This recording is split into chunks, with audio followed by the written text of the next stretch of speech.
నమస్కారం. PVC TV channel ప్రేక్షకులకి నమస్కారం. ఈ రోజు మనం బ్రషింగ్ గురించి తెలుసుకుందాం. జనరల్ గా అందరికి ఏ బ్రష్ వాడాలి అనేది ఒక పెద్ద క్వశ్చన్ మార్క్. చిన్న పిల్లల్లో అయితే చాలా చిన్న సైజ్ హెడ్ ఉన్నవి ప్లస్ సాఫ్ట్ బ్రిజిల్స్ వి తీసుకోవాలి. పెద్దవాళ్ళలో అయితే మీడియం టు సాఫ్ట్ బ్రిజిల్స్ ఉన్నవి నారో హెడెడ్ వి తీసుకోవాలి. అండ్ బ్రషింగ్ ఎంతసేపు చేసింది అనేది కాదు, మినిమం 2 to 3 minutes చేసినా కూడా ఎలా చేసాం అనేది ఇంపార్టెంట్. అండ్ బ్రషింగ్ అనేది సహజంగా సర్క్యులర్ మోషన్ లో జెంటిల్ ప్రెషర్ తోటి చేయాలి. హార్డ్ గా చేయకూడదు, ఎక్కువ ఫోర్స్ వాడకూడదు అండ్ ఎక్కువ సేఫ్ కూడా చేయకూడదు. మాక్సిమం 2 to 3 minutes అలా చేస్తే సరిపోతుంది మనకి.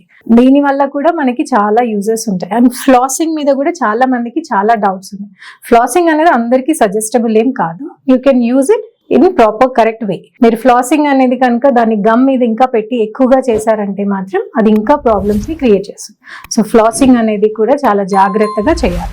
అది నెక్స్ట్ వీడియోలో చెప్తాను ఎలా చేయాలి అనేది.